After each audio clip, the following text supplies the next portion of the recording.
gentlemen, welcome at this webinar on degrowth and social equality. How is economic growth entwined with the social, environmental and financial turmoil of the past few decades? How can we have a stable and prosperous economy that does not grow, let alone one that shrinks to a sustainable level relative to existing planetary boundaries? That is the topic of this webinar. This webinar will last until 4 o'clock, 1 hour.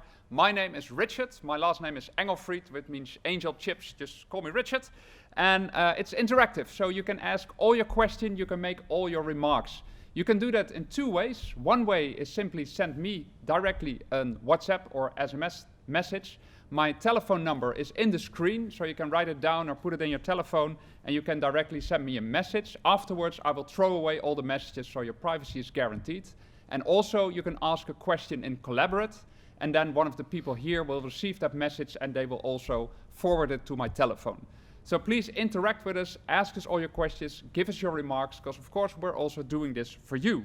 And this webinar is organized by Studium Generale of Saxion University of Applied Sciences in collaboration with Amsterdam University Institute for Interdisciplinary Studies, the minor Algemene Ontwikkeling, the minor Liberal Arts and Sciences, the minor Conscious Business and minor Circular Economy. And welcome, of course, to all the students. I just heard we got about 50 people watching now. Today we will have two experts that will share their knowledge on degrowth with us. One of them is Jordy Willems, who is standing next to me, and the other is Krelis Rammelt, who is here with the webcam. Of course, I would give a short moment to introduce yourself. Jordy, in the camera, could you say who you are and what is that you do? Yeah, thanks a lot, Richard. So my name is Jordy.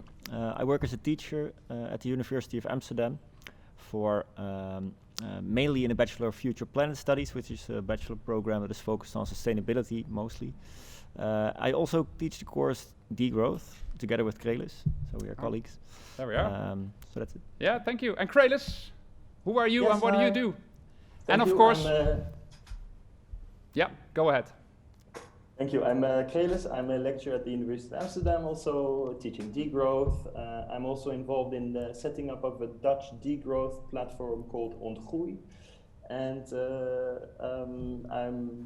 that's it, I guess, for now. Well, there was one very important question. Who has made that beautiful picture that's hanging behind you? My daughter. This one. It looks very nice. How old is she? Thank you. She's 5. Very good. You might hear her. We would like to start with a question, of course, because we are going to talk about degrowth. And Jordy, Krelis, and I, of course, are very curious. What do you think that degrowth is?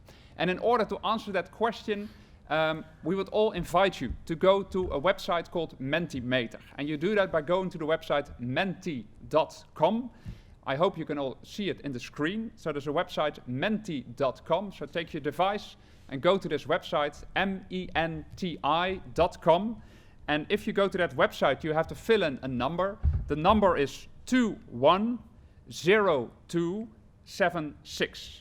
And then you can give your own answer in the question, what is degrowth? It's completely anonymous, so fill in anything that you think. What is your definition of degrowth? And after that, I will ask, of course, Krelis and Jordy what they think of all the answers that you give.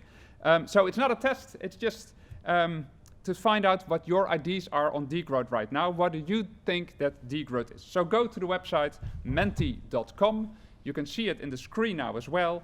And if you go to the website, you fill in the code 210276, and then you can give your own answer. What is your definition of degrowth? What do you think that degrowth is? And the first are coming in. Thanks for that. I'll give you a little bit more time for everyone. So go to the website menti.com, type in 210276. And I will read out what we find now. Some people say it's common sense. Someone else says it's the opposite of economic growth. It's less consumption. Someone says stop the continuous growth of our current economical system. Stop destructive sectors. Less unnecessary consumption. It's less. Using less energy and resources than we do now. Less consumption. Thanks for that. The reduction of natural resources withdrawn by rich countries. Rethinking the system. The opposite of growth. A controlled way of stopping and reversing the growth. Can we scroll down a little bit so we can find the other answers? Yes, less weight and consumption, less capitalism. the decreased use of materials, equality, the limitation of growth, take into consideration social and environmental aspects, less growth at sectors that shouldn't grow. Thank you for all your definition. I think more definitions might be coming in, but for now, Jordy, if you read this, these are the students, this is our knowledge so far on degrowth. What do you think of all these definitions? Yeah, I'm quite impressed actually. So, especially the one common sense, I think it's a nice one because, like for most people, and especially policymakers and economists, it is not common sense. So that is why me and Krelis are of course proponents of degrowth. So it's nice to see that common sense for some people is degrowth instead of growth. Yeah. I also like, but maybe that's one for Krelis, but I also like the mentioning of rich countries. So there's indeed a divide between rich countries and poor countries, and maybe degrowth doesn't mean the same for rich countries as it is for poor countries. So that's a good one as well. Yeah. Also the use of sustainable products, the preservation of energy. Krelis, also for you, a first impression of the answers that the students have given us, and thank you for all your answers, of course. Yeah, thank you. I think it's very impressive, and there's maybe one thing I would say is that this sort of putting itself opposing economic growth. In a sense, it's not exactly true, because if you don't have economic growth in our current system, we have a crisis. And degrowth really tries to rethink the system itself. So I like the fact that somebody says a sort of controlled way, and somebody else even mentioned capitalism as one of the drivers for growth. So that would be my minor comment, but I like the definitions. Yeah, very good. So I think we all have a sort of idea about degrowth already. It's up to you, Jordy, now to give the first presentation, which will last somewhere between 8 and 10 minutes. After that presentation, we have a first Q&A, and then the second presentation will be done by Krelis. And after that presentation, there's also time for discussion. So thank you for your answers so far. And now the next 8 to 10 minutes are for Jordy. Yeah, thanks a lot. So let me start with this slide. So we're talking about degrowth. And in the coming 3 sessions, because it's the first of 3, we will mainly talk about 3 questions. And the first one is, what is degrowth? And the second one is, why do we actually need degrowth? And the third one is, what does degrowth look like? So this is basically the thing we try to answer in the coming sessions. For today, let me first, as an introduction, take you back to a book which I liked a lot when I was a kid, and that's this book. So does it click? Yeah, it does. Okay. It's The Very Hungry Caterpillar. I'm not sure if you all know it, but I liked it a lot. And it's basically about a caterpillar, a friendly caterpillar, which is very hungry. And during the book, he's always hungry, he's always eating and eating, and especially he's always growing and growing. And as a kid, I was amazed by this book, and I always asked myself the question, so why does it continue to grow, and why is it always hungry, and where does it end? It's only growing and growing. And then at the end of the book, finally there was this solution, this reason why he was... Sorry, this doesn't work, so Rens, can you maybe...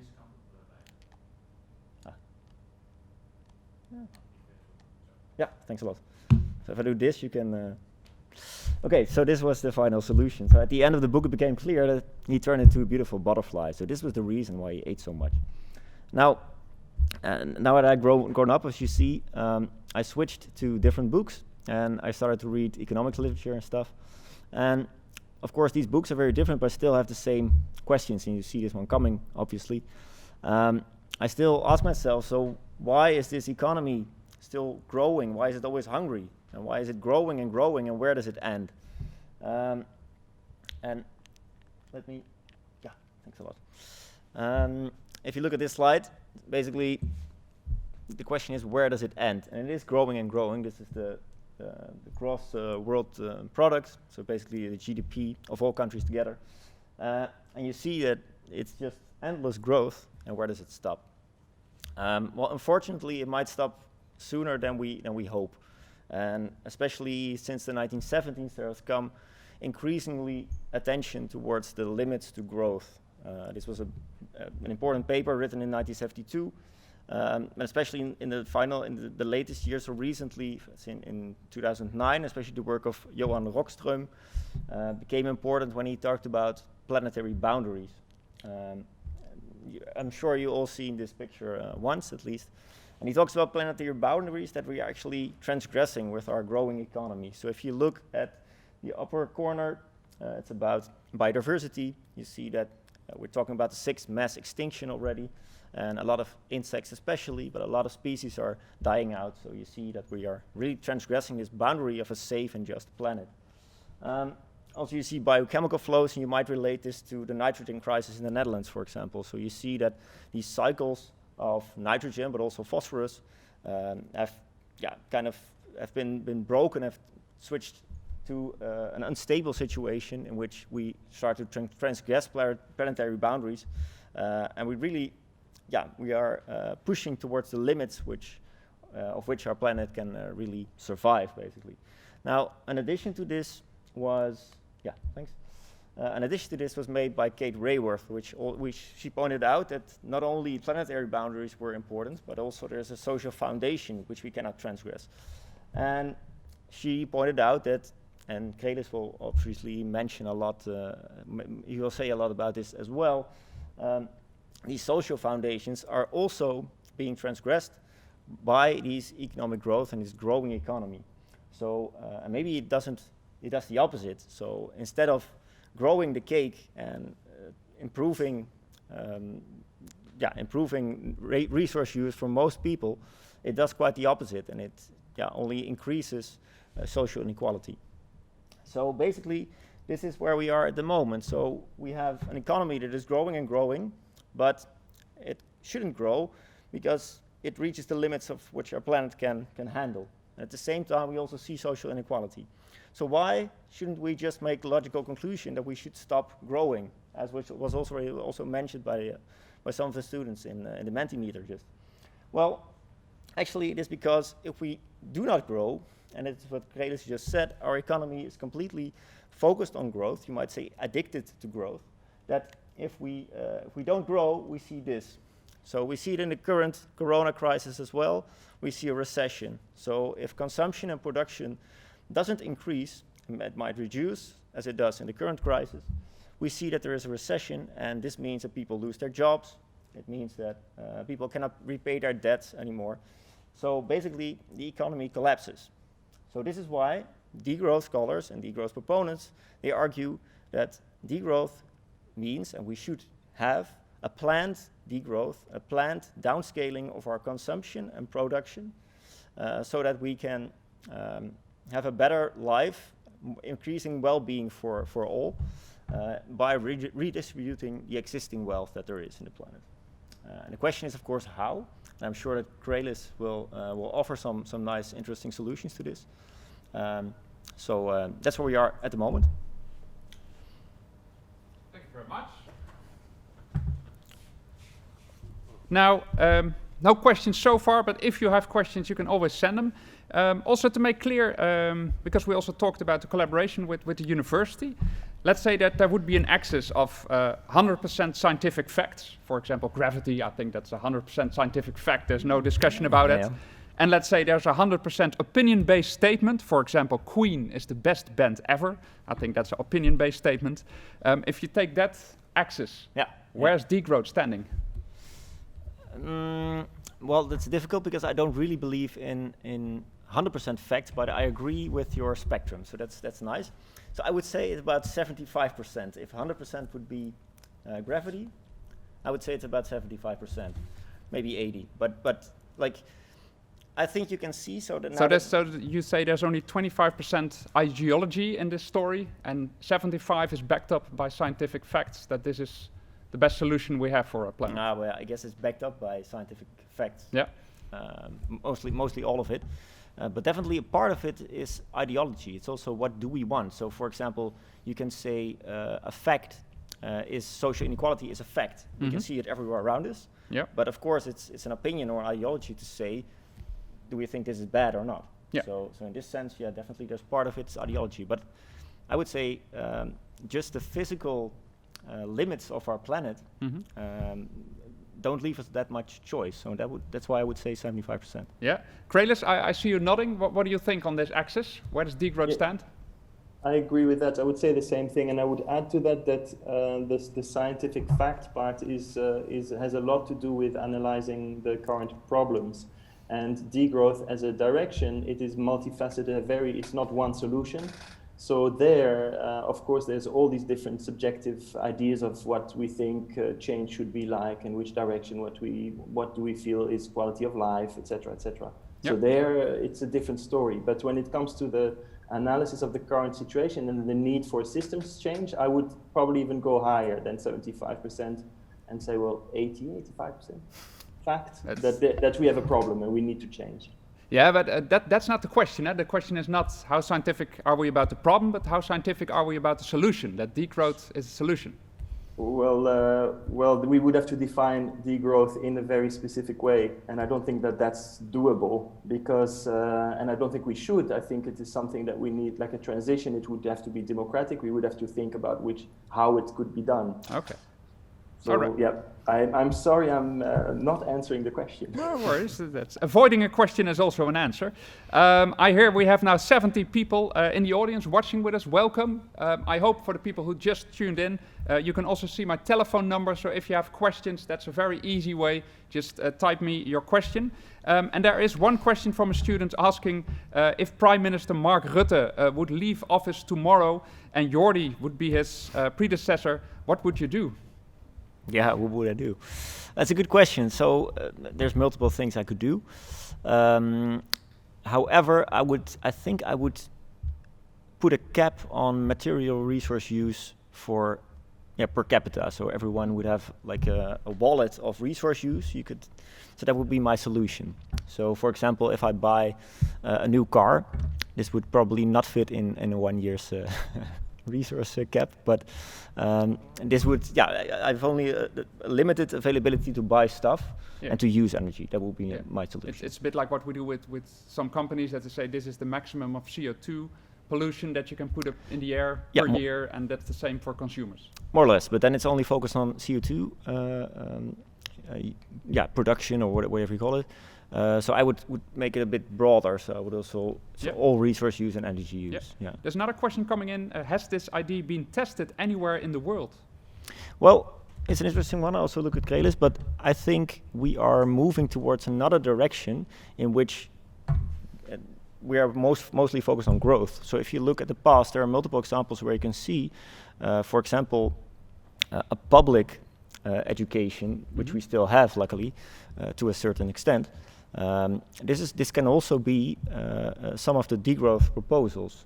If you go further back, you can see that the railroad was still a public institution, and that's not to say that everything that's public is good, but more collectivized ownership of resources, in my opinion, and I believe in the opinion of degrowth proponents, is always better. So in this sense, you could say it has been tested that different systems might also work. Yeah.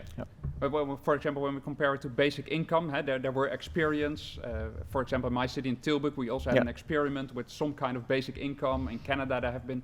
So are there these kind of real-life experiences with the concept of degrowth that, for example, consumers were kept in what kind of consumption they could do? Those kind of real-life experiments? So for the proposal that I just said, because these are all degrowth proposals. So for example, a universal basic income might also be a degrowth proposal. Oh, that's so part of the degrowth. It could be part of it, So there are several. But capping your consumption, has that ever been tested? It has been tested, I believe. I was reading a paper, but I stopped with. I was reading it yesterday. I stopped after 2 pages, so I have to read it. So maybe I know. We don't know what the outcomes were. We don't. No, I don't know, but maybe people. All right. Yeah.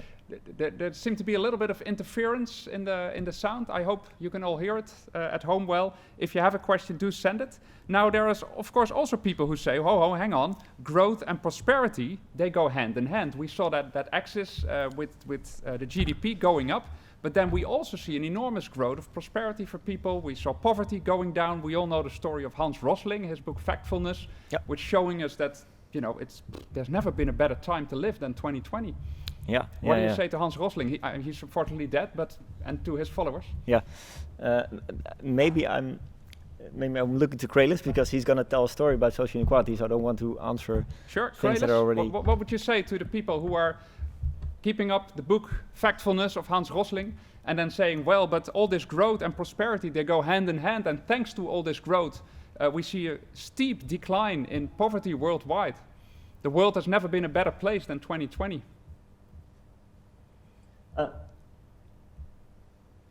I would say very simple. is not shared. There is an increase in prosperity for those, so the growth is being captured. I hope, is there something wrong with the connection? Yeah, the connection is very unstable. Sorry about that. Sorry. I'm sorry, I was saying that the prosperity is not shared, and that the statistics that Rosling is using are flawed. So the statistics are not right. Yeah, and I think here's a difference between the aggregate prosperity that is being produced by growth, and indeed there's a lot of wealth or a lot of resource, a lot of stuff is being created by this system of economic growth. Yeah. But the question is, how is it distributed? And Yeah. there we see that there's indeed a fraction of people whose wealth is increasing, but also a big bunch of people whose wealth is not increasing. I think Kelis will show this today as well in his presentation. Yeah. Okay. So we will talk about that later. And if we talking about sustainable world, there's also people who say that we need growth to make a more sustainable world. And then, for example, also with citizens, if people have more income, they have money, for example, to buy solar systems on the roof of their houses. And if you're poor, you don't have that kind of money. What would you say to people like that? Well, I would say that being poor is not your own responsibility, but there's a system that makes you poor. So being poor is always a relative thing. So being poor is not an absolute thing in which you are poor. And so the question is, who is responsible for making people poor or letting people be poor? Mm-hmm. And then it's a whole different discussion, because then you would say that, for example, but again, Kelis will show this in his presentation, I think, but if there are so many people with a lot of wealth, they have the opportunity to improve or create more mayhem on the planet. Yeah. I hope, and this, I think, is a nice enough bridge to the presentation of Kelis. I hope, Kelis, that your connection is good. And I give you the word now for the second presentation. Again, for all the students, if you have questions, I hope you can follow this. Please send them to us so we can all talk together. The next 15 to 20 minutes are for Kelis Rammelt. Thanks a lot, thank you. If the connection is very bad, then I can always stop the video, but let's see how it goes. So it's hard for me to see, but I think that now we see a big donut on the screen, and I would like to give a bit of a degrowth view on this donut that Jordy has introduced. And in the next slide, you'll see these planetary boundaries. Again, I hope that it's appearing. It's a bit tricky to see. So these are the boundaries that Jordy spoke about, and then the next slide. The question there is that you see that these planetary boundaries sort of confront us with the ecological limits to growth. So we are either running out of resources, like the fossil fuels, all of that, or we're depleting faster than the resources come back, like forests or fish, or we are polluting faster than nature can cope and can recover. So these are the limits to growth that we are being confronted with, and the planetary boundaries give us that a bit of a framework for that. But as the next slide will show, the planetary boundaries are not actually hard biophysical, natural, ecological limits. They are actually negotiated, and those negotiations are based on what we perceive as risks. So here, for example, the Paris Agreement for climate has been, a target has been set at either 1.5 or 2 degrees Celsius. I think you hear my baby crying in the next room.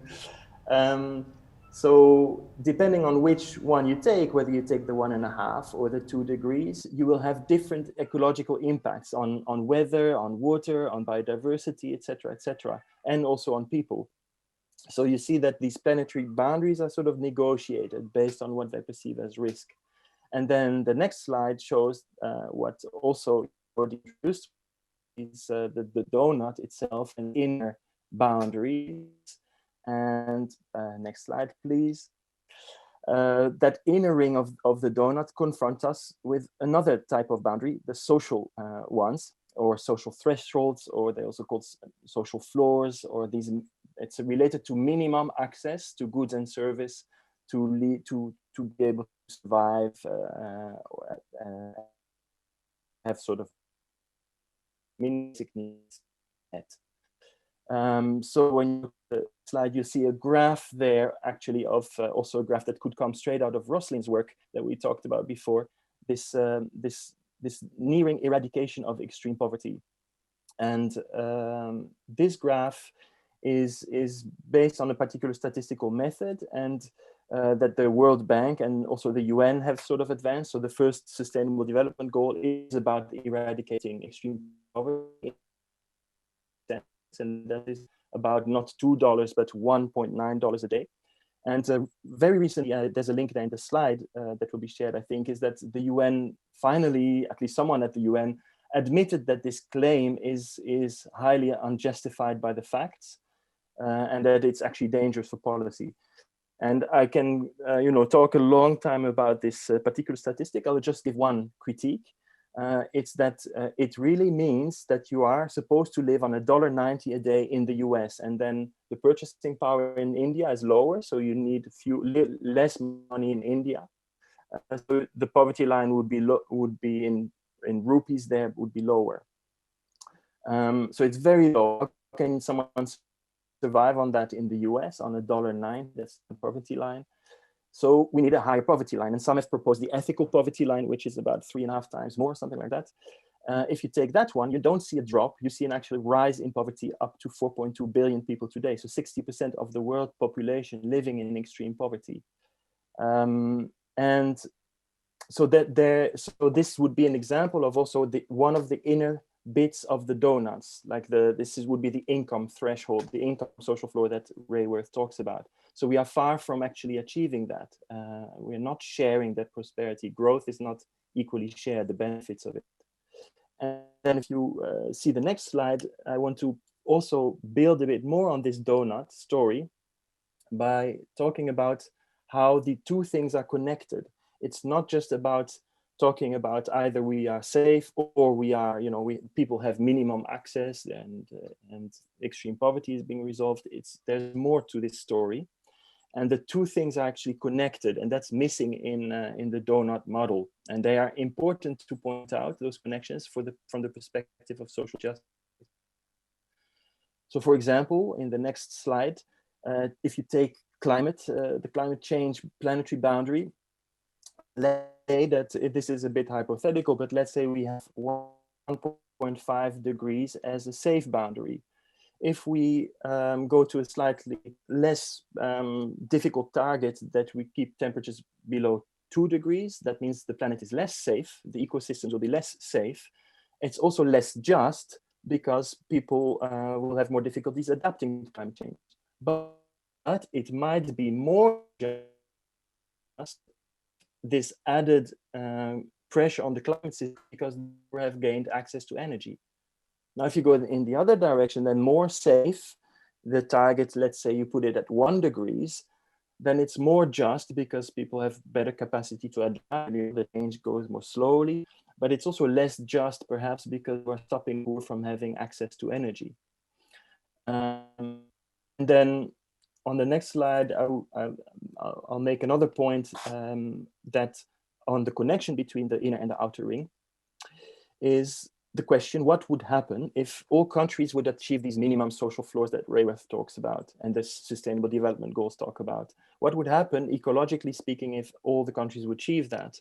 So to meet these minimum social floors without further transgressing the planetary boundaries at the global scale, the rich countries, the overshoot countries, the overconsumers must downscale or degrow by 40 to 50% their material footprints. And according to the studies also in the references here, they say that actually these countries, these rich countries, can do so without undermining their own social floors. And it could even mean an improvement in quality of life if you are also reducing, overwork, hyperproductivity and stress, and all sorts of psychological problems of not being connected to family, etc., or not being connected to nature. So there could actually be a benefit. And this is also what degrowth movement is trying to say, that you don't have to see it as a sacrifice. It could be a benefit. Then the final point about the donut is on the next slide is, if people have the minimum to survive, that's not really justice. It's just survival. So if you really want to talk about justice, you have to talk about how do you distribute the donut itself, the middle ring, how do you distribute that part? And that is still highly unequally distributed. So the next slide gives an example, again related to income, but that income is then linked to consumption, which is linked to ecological footprints and all of that. So we see a highly unequal world where here the top 20% of the world population earn about 70% of global income. 1%, they earn as much as the poorest half of the world population. And the trend is getting worse. On the bottom right, you see a graph here on increasing absolute inequalities between and within countries. So, so this is about income distribution, which is linked to consumption inequalities and ecological footprints and the need to reduce these ecological footprints. The final point I want to make about degrowth is on the next slide. It's a more elaborate argument. Here you see an island, if I hope it's correct. The more elaborate argument is that it's not just about material consumption and consumption footprints. It's about what happens to the wealth. So, you know, you have all these super rich people. After they spend all the money they can on their mansions and their yachts and flying around, there's still a lot of money. They still have a lot. And what do they do with that money? That's the money they invest. They accumulate these as profits and they invest that in the capitalist production system. And in the next slide, it just shows you a little bit of the consequences of those investments. So if you invest in the real economy, then you're investing to try to get more profit. Otherwise, you wouldn't invest. And in the economy, you get so countries are competing for the investments to come. They're reducing their labor laws, their environmental protection laws, all of that, so that they're attracting these investments. It also leads to major resource grabs and people's displacements and all of that. So to me, that is the real degrowth problem. It's not so much our overconsumption, although that's a problem too, and that inequality is there, but it's also this whole bigger economic system that drives these problems, social and ecological problems. And so that needs to be downscaled, in my view. And now for the last 3 slides, I will move to some solutions. Like Jordy was saying, there have been the degrowth in that sense is not one solution. It's an umbrella where you have a lot of different initiatives, you know, from local currencies to community supported agriculture to energy cooperatives and all of that. And the question for degrowth is, can they pursue the principles of degrowth, of sharing, of safe and just in the current economic system? Can they survive? That is a big question. So if you look at a few proposals, here's just one of them that is being discussed also within degrowth, but also in a much broader setting of the universal basic income. That would be a government program so that every citizen gets a set amount of money on a regular basis. The idea behind it is that you tackle one of these minimum access things that Rayworth has on her inner ring. So you alleviate poverty, you get rid of poverty, and you make it rights-based. It's not so much anymore, you know, that sort of need or charity. It's no, everybody has the right to a decent minimum social income level. And so that everybody can keep their heads above water. And how can you finance this? You can finance it either by dividing the revenue from national resources. Alaska has done that with its oil, not very sustainable, but okay, they have a UBI that's been working for a long time. You can tax income, but okay, then which tax system works best? The US tax system or maybe the Dutch tax system? Or you tax profit. And these different forms of UBI and how you fund it will define who else benefits apart from the poor who get the UBI. Will this lead to additional consumption and impacts? Maybe not. If you tax the rich, they have less to spend. On the other hand, they might still consume just as much, but have a little bit less to invest, maybe, I don't know. So there's a question, will it lead to additional consumption there? That was my point about if we achieve this minimum ring, what does it mean for the outer ring? And so I think, or many think in degrowth, that it should be combined with other policies at the top. And that's the next slide. So you could talk about, again, the distribution of the donut in terms of income, not just the minimum, but the actual distribution. you could put 100% tax on income exceeding a certain amount. Apparently, this is Jeremy Corbyn has been thinking about this in the UK. The second one would be that you have a max for the total value of the wealth that you own, the assets, the physical, the housing, the infrastructure, the real estate, all of that, a maximum of that, and the financial assets as well. So above a specific threshold, both wealth and income would be taxed at 100%. Or there's other forms, like you could say that any income can be 10 times more, not more than 10 times the minimum income. And whatever is above 10 times, you would tax. Or the fourth one would be an affluence line, which means that if you come above a certain income, then all of that money is transferred to the poorest. So there's different ideas floating around, not just for the minimum basic income, but also for maximum, and sort of trying to redistribute the income and the space within that ring. And the final example that I want to give is not policy, not top down, but much more bottom up. After the crisis in 2008, you saw in many places in Europe all sorts of self-organized Occupy types protests and movements that were emerging for alternative activities, like taking control of the space, for example, of the urban areas, for taking more control over the food supplies locally, but also of services like care and education. And these little Occupy protests formed larger networks like the Commons Alliance, for example. And there you see sort of interesting bottom-up developments as well, which degrowth very much supports too. So again, these were just like a few very simple examples in a sea of all sorts of interesting alternatives that degrowth is trying to collect. So the final message here is that you can't have your donut. That's the last slide. You can't have your donut and eat it too. There are going to be limits. You need to, if someone is going to get a bit more, then somebody else is going to get a bit less. And that is just the reality of a limited environment, and it can be liberating. That is what the degrowth movement would say, and it can be done much more fairly and justly. That's it for me. Yes, thank you very much, Krelis. And to all the students, our apologies for the poor internet connection. I hope we could all hear, but sometimes, Krelis, we could not really follow you or hear you. Sorry for that. So on internet stability, we need a little bit of growth, I guess.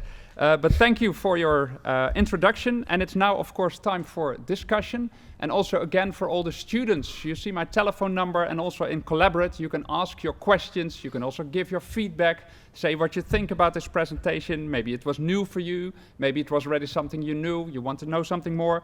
Please let us know.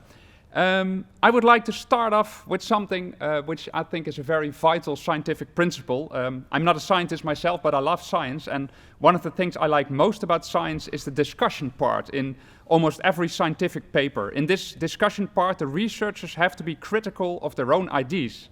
So let's end with that same exercise, or let's start with that same exercise here. Krelis, what do you think is the most vulnerable part of degrowth? What criticism can you give to this concept? Very good question. I think that every time, for example, if you dig into the poverty statistics, every time you sort of discover something is wrong, then or not just me, but researchers who are criticizing, for example, World Bank statistics, then the World Bank comes back, yeah, but we do it in this way because blah, blah, blah. Then someone else comes back and says, yeah, but you do it this is, but it's not correct, it should be done this way. And get very lost in each and every one of these arguments. The planetary boundaries too, it is full of uncertainties. We don't know exactly where the boundaries are and all of that. So there are definitely those types of insecurities. And we could go for a world that we could, of course, there's uncertainties about the technological developments. Mm-hmm. We don't know in which direction they will go. It might be that we can solve everything technologically, but then you come, I think in the end, it's true, and you come to a sort of normative position that in the end, the question is, what sort of world do you want to live in? Full of solar panels and windmills everywhere, and highly, mechanized everything, or sort of more natural, regenerative, that kind of world. So in the end, if you sort of keep pushing, like digging into the scientific things, in the end you come to a point, well, okay, but what do I really want? What sort of world do I really like? So you say in the end it is more of an ideological point than it is a scientific point? No, I would say that it is very much scientific point, but in the end, the last little bit, so I would say again, 80% convinced, but that the last bit is where you come to a sort of normative position. So I wouldn't say that every story is equally valid. I would definitely not say that. And I believe in this degrowth story very much, and that it is very scientifically valid. Yeah. And is degrowth limiting our innovative capability? That's a question by Joy Dauma. For me or for Jordy? Yeah, let's go for Krelis first, and then Jordy can follow up. I think it liberates a lot. I think if you think about, for example, small and medium enterprises that are currently being outcompeted by the large players that are managing to what is called externalize their social and environmental impacts, for example, to developing countries. If that is out of the picture, suddenly you have this enormous capacity for local enterprises, small and medium enterprises, to do very interesting work and not be immediately outcompeted or immediately fall at the first sign of a crisis. So I would say it's the opposite. It would create a lot of room for people. It is about redistribution. And once you redistribute, then there's much more for a lot more people than now is being concentrated and further in that, for example, in that wealth statistic. Yeah. So do I hear you say that the small companies are responsible for more innovations than we can expect from the big companies? This I don't know. This is an interesting question. I wouldn't know which ones are more creative. Okay, yeah, but because the connection was a bit bad again, but just to get you, you say something about small companies and that they were better in innovations, or? So sorry, I wanted to say that if you are taking care of this problem, that's currently all the small and medium enterprises tend to be outcompeted by the big players. Okay. And they tend to fall at the first sign of a crisis. Then there's a lot of creativity lost. Yeah. So if somehow that system changes, then there's a lot of potential for creativity from those smaller enterprises. Yeah. But I don't know, and Joy can of course respond if she is happy with its answer. But can I maybe? Yeah. Jordy, follow up. So as an addition, I think that innovation has become more and more a technological term in our society, and I don't think necessarily that is the case. So there's more innovation than technological innovation. So for example, degrowth doesn't mean that we cannot grow socially or that we cannot grow emotionally, and I think these are valuable paths for us to grow a lot than where we are now. Yeah. But we shouldn't do it only in a technical way or only in an economic way. Yeah, because some people might think that if you cap, for example, growth, that it might lead to inactivity, that people think, okay, so this is the maximum that I can earn in a year, and then I just stop working and stop doing what I'm good at. And that might be a problem for society instead of a solution. Yeah, that might be a problem. But if you look at society today, I think that a lot of people do work which they also would do if they wouldn't get paid for it. On the one hand, so maybe the valuable things people will just keep on doing, and the people that are now working in these bullshit jobs that have been called, and I'm always puzzled about which jobs are exactly these jobs, but I think this is just, why do we do this? And that's quite a big part of the system, in which we have jobs that really don't really contribute that much to the total wealth or. But the number of bullshit jobs has been very stable for the last 20 years. It's about 10%, and we all know about the big flaws in the research of David Graeber. He also uses an anonymous internet website. So, true. Is there something changed in the last 20 years? Because it seems to be that about 10% of the people is always thinking about that job and maybe changing job, and 90% is just happy with that job. Yeah. No, it's good that people are happy with their jobs, of course. But I think that we have been working. In a sense, more and more, not necessarily over the past 20 years. And the question is, of course, what do you see as work here? So, for example, I think we're all very productive human beings, and we do a lot. Yep. Some people lie on the couch all day, but I think you're not some of the people. I'm also not one of the people. So we do a lot, but what is paid and what is not paid? So for which do you get a wage and for which not? Okay. And that has changed a lot in the past 20 years. Yeah. By the way, Joy is really liking the answer, so thank you very much. She loved it, she says. I hope I pronounced it right. Queen Pham says, what is in your opinion the first step to make degrowth on large scale possible? Jordy? Yeah, that's a good question. So it's always the question, of course. So my take on it would be now that a bottom-up solution would be the best way to go for. So and you see it indeed, as Krelis has pointed out already. So you see it at different places. But for example, with Extinction Rebellion, you see now that people are reclaiming the streets, and really from society, from bottom-up society, you see that people are really asking for a different way to approach this climate crisis. And what I also want to say is that in this corona crisis, you see that suddenly it has been possible for governments to pay a lot of money for stuff that they think is useful at the moment. So now, for example, people are getting some sort of basic income. It's not a basic income, of course, but it's starting to look like it. In the United States, there was a brief basic income.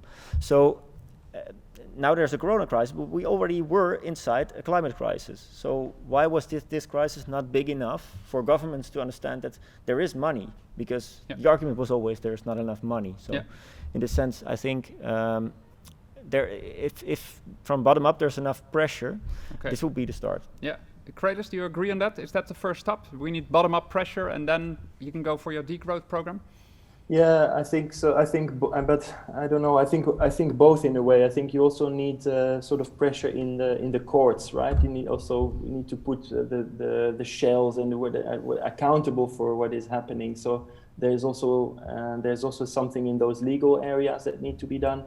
I think that I really believe that there's a lot happening on the ground, but I believe that it's scattered. And that these small initiatives often find it hard to survive or to follow their principles, which might be very much aligned with degrowth thinking. But what needs to happen is they need to be able to find each other and strengthen their activities by linking up to a bigger social movement, either on the streets or in the courts. Yeah.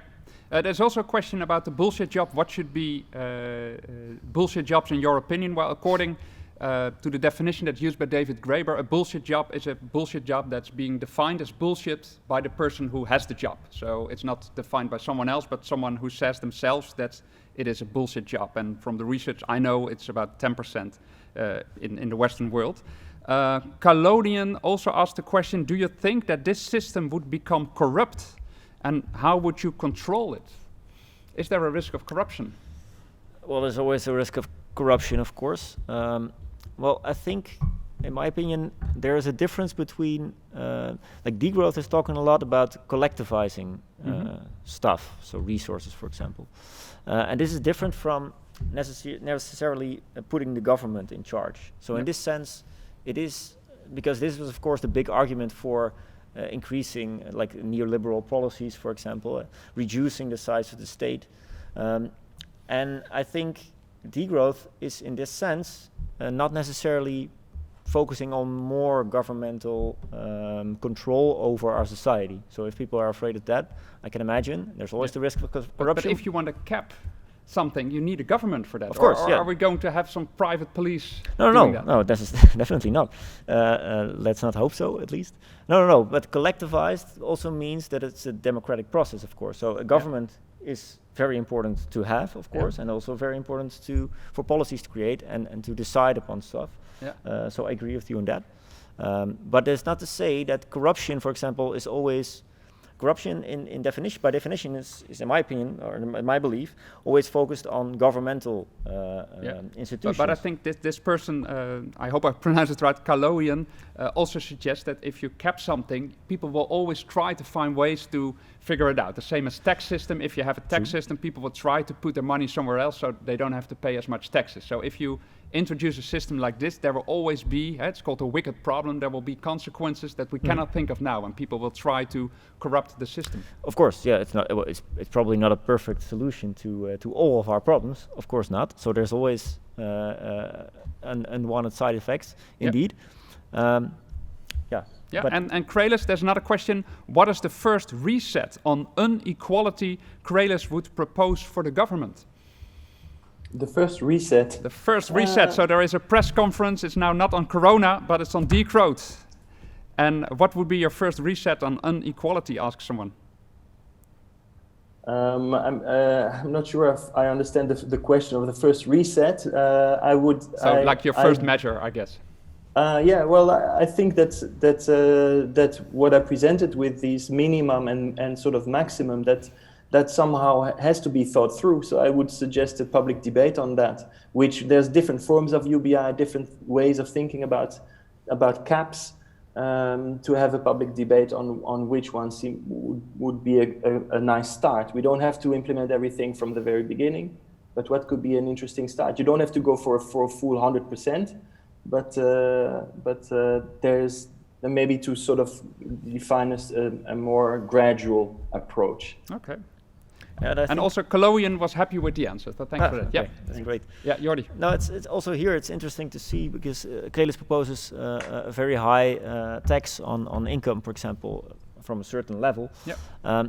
And also here you see that even in the United States, a country where you think these things are not done, I think 80 years ago there was a 90% tax on the highest incomes. Yeah. So 90%. So this is something that was there and was being thought of as a normal thing, more or less. And now we are really at 50%. People are already like, oh, this is too much. We only pay taxes. Yeah. So it's important for your understanding that these things are there possible. was an experiment that has been done. Yeah. Now, of course, also there's an enormous amount of criticism on degrowth. Also for the students, if you Google degrowth criticism, I was surprised. There's a book, I bought it yesterday, it's called More, by a group of people. They call themselves Ecomodernist, and they claim that for a sustainable future, growth is the solution instead of the problem. So this is a 180 degrees different strategy, but they say exactly the same as you. We base ourselves on science, we have all the facts together, etc., etc. And they say if a country is rich, if a country is growing, it can afford to change to a sustainable lifestyle. Now, what are you, I'm sure you are aware of these eco-modernists. What would you say to them? Krelis? Yeah, thanks. If we take a concrete example of agriculture, so what the eco-modernists would say is let's put 50% of the total land separate, keep it for conservation, that's for nature, we don't touch it. And the rest of the land, we use it highly productive way. Mm-hmm. So we continue with, for example, developing along the same lines as industrial agriculture now. We go for genetic modification of crops. We sort of speed up the amount of food that we can extract from there. Yep. And first of all, it's based on a lot of and not just food but energy. So they all have to be bio-based. It would all have to come from this portion of land that we dedicate for it. So there's the question of power. How do you distribute that land? That is one. The other question is that it's based on technologies that often do not yet exist, or that do not have that. So that is sort of hoping that or anticipating that that technology will solve it. So there's a lot of that belief behind it. Mm-hmm. And it's as if we sort of can totally disconnect ourselves from the ecological impacts in that way. Yeah. And there is, that is also, looking at the statistics again, there is a lot of questions on that. Yeah, and they would have exactly the same argument against the concept of degrowth. So my question is more of a philosophical. How are you going to find each other? Because you both have the same goal of getting to a more sustainable earth, getting more people out of poverty, name it. How would you find each other? Because you seem to be polarizing each other. Yeah, that is definitely this is a very good question again. I think that it would be very difficult to find each other because we are coming to a very underlying sort of ideologies and assumption and sort of hidden assumptions too that we need to make explicit. Yep. So And that is maybe linked to what I was saying earlier, that at the very end, you can go into the scientific stuff, and at the very end comes the point where you question, do you want to live in a world where we can grow biocrops and food on dry, rock, dead soil? Or do we want to live in a world where we can grow this on regenerative soil, full of life, full of... So then you come to that point, what sort of world do you want to live in? Yeah. And to me, the vision that the ecomodernists make, it doesn't appeal to me. I don't like it. I want a world where we are not hyper productive and super hyper technology, all of that. I'm not against technology, but I'd like a world where it's more in balance again, where you walk through a farm and you know that there's life there in the soil and it's not full of chemicals, even though if they're the super chemicals that's highly effective. Yeah. So then you come to that final point where what kind of world do you want to live in? And of course, this is what makes the discussion so toxic, because now you're putting a frame of saying that the ecologists are about the ecomodernists. They are about chemicals and that's all dirty. And then the ecomodernists will say you have a very romantic view that does not exist, and so on and so on. Maybe there's a third way. Because I also read criticism that people say this degrowth, it seems to be a polarizing ideology. They state growing versus degrowing, and some suggest it's better to think in terms of a-growth, and that is being indifferent about growth. And they say it's more logical to have just social aims to substitute for the current goal of economic growth, given that the GDP is a very imperfect indicator of social welfare. So in other terms, we should just think about, we have a parliament, what kind of law can they get, and we shouldn't have this whole discussion about growth because it's getting toxic. What do you think, Jordy, about that solution? Yeah, I know this discussion, of course, and I do think that the reason why it is called degrowth is just to make it important and make it clear which direction we are heading for. So this is, of course, people inside the degrowth debate are more open about if you call it degrowth or post-growth or even a-growth. But the misunderstanding that there is, sometimes at least, is that degrowth is only about reducing GDP. And this is not necessarily the core idea. So it's about reducing throughput, what you call it. So there's inputs, outputs, and outputs would be GDP, so the way in which we measure productivity. But there's also throughput, and throughput would be then all the resources and all the energy we use in order to make this output, and make these materials, these products. So here I think degrowth is more focused on reducing this throughput, and then a logical consequence would be that also GDP is being reduced. But in a sense, I think that most degrowth scholars are mainly just not focused on reducing degrowth. In this sense, they're agnostic about growth, or agnostic growth, but they're focused on reducing material use and energy use. Yeah, Krelis want to say something about a-growth? Krelis? Yeah, so this is also Kate Rayworth's position, that she wants to be agnostic about growth. I don't think we have I think that like Jordy's saying, degrowth is sort of a missile term. It's like an activist term, and in that sense it has a good function. It also attracts people to a lecture. But we can't be agnostic about growth. We need the aggregate to degrow. Like the aggregate, planetary boundaries are being transgressed, so that needs to come down. That we can't be agnostic about. We can also not be agnostic about the fact that the incomes of the poor could potentially go up and should go up because they have these very low material standards of living that needs some growth. But then we can't be agnostic about the fact that will increase the ecological pressure overall, and that the rich will have to compensate for that somehow. A final comment from the audience. Say Amsterdam is a donut city. Do you have any idea what the city council is heading at to show the world what it means to be a donut city? Jordy? No, I have no idea actually. No idea? So at least not. But we're starting a project where we're trying to get into that, and we have colleagues also starting to look into it. One comment I think is that as a city, yes, there's a lot you can do, but you have to think about what also Jordy was talking, the throughput, what's coming in from the outside, and what are you then externalizing? For example, your e-waste. Where do all the computers and more discarded mobile phones in Amsterdam go? They will undermine maybe safe and just somewhere else in the world by achieving a nice, safe and just donut in a city. So that's one very important question. All right. Thank you very much for now, Krelis. Thank you very much, Jordy. Thank you. And thank you very much for all the questions you've been asking. We all hope we will see you next week at the next webinar on degrowth. And thank you very much, and also, of course, for all the people organizing this. See you next week. Thank you very much.